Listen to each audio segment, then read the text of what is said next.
दोस्तों, आज की कहानी है समधन जी। आपने बहुत ही अच्छे संस्कार दिए हैं हमारे दामाद जी को। दोस्तों, कहानी शुरू करने से पहले अगर आपने हमारे चैनल को अभी तक सब्सक्राइब नहीं किया हो तो कर लीजिए ताकि आपके पास पहुंच सके हर नया वीडियो। नमस्कार आलोक जी, ये है मेरी पत्नी रीमा और मेरा बेटा निकुंज। कैलाश बाबू अपने मेहमानों से बोले। नमस्कार कैलाश जी और भाभी जी, ये मेरी पत्नी शर्मिला है। आलोक जी ने अपनी पत्नी का परिचय कराया।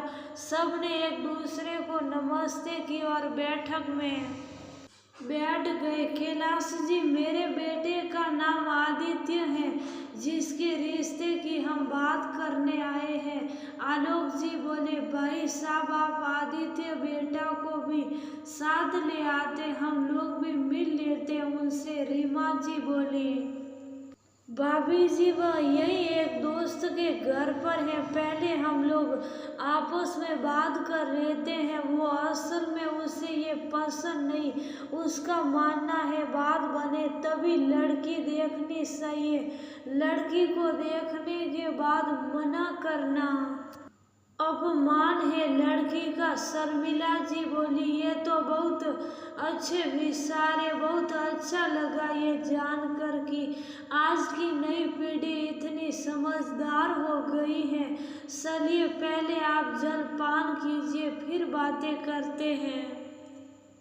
कैलाश जी बोलिए, देखिए जैसा कि आप जानते हमारा आदित्य सॉफ्टवेयर इंजीनियर है और एक MNC कंपनी में 15 लाख का पैकेज है उसका। घर में हमारे में मेरी पत्नी और आदित्य है, एक बेटी है अदिति जिसकी 2 साल पहले शादी हो चुकी है और वो मुंबई मैं अपने ससुराल में रहती हैं। आलोक जी बोले, आलोक जी मेरे परिवार में मेरी पत्नी, एक ये बेटा, हम सबसे आप मिल ही चुके। इसके अलावा 2 बेटियां हैं, बड़ी निकिता जिसकी शादी हो चुकी है और वो विदेश में है, रही छोटी बेटी निहारिका जिसके रिश्ते को आप आए हैं।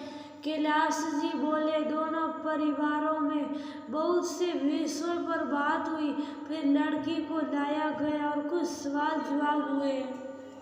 कैलाश जी, हमें तो बिटिया से मिलकर बहुत अच्छा लगा, बाकी अब हम आदित्य को बुला लेते हैं, दोनों बच्चे बात करके फैसला ले लेंगे क्योंकि जिंदगी तो इन्हें बितानी है साथ।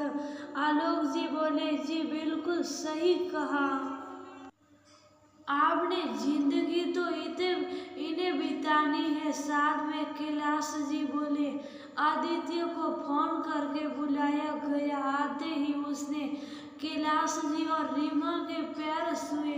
बेटा आदित्य, आप निहारिका से जो पूछना चाहे पूछ सकते हैं, अकेले में बात करना चाहे तो वो भी कर सकते हैं। कैलाश जी बोले, देखिए अंकल जी, मेरे मम्मी पापा की पसंद को ही मैं स्वीकार करूंगा, बस मुझे निहारिका जी से ये पूछना है वो ने कहाँ तक पढ़ाई की और आगे के क्या प्लान है इनके।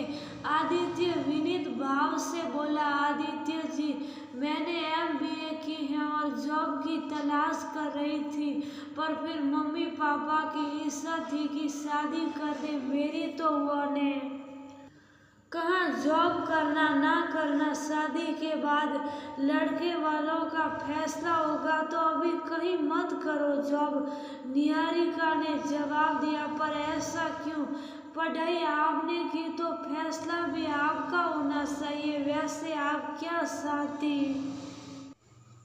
है, आदित्य ने पूछा। तो निहारिका अपने मम्मी पापा को देखने लगी, क्या मैं आपकी डिग्री देख सकता हूँ, अगर आपको एतराज ना हो तो। आदित्य फिर बोला, आदित्य ये क्या तुम्हें निहारिका की बात पर भरोसा नहीं, शर्मिला जी हल्के गुस्से में बोली।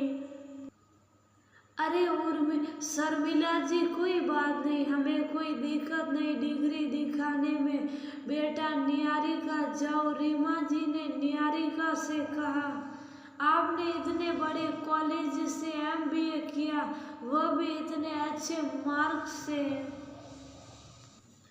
आदित्य डिग्री देख बोला, आदित्य बेटा हमारी बेटी बहुत होशियार रही पढ़ाई में बचपन से ही।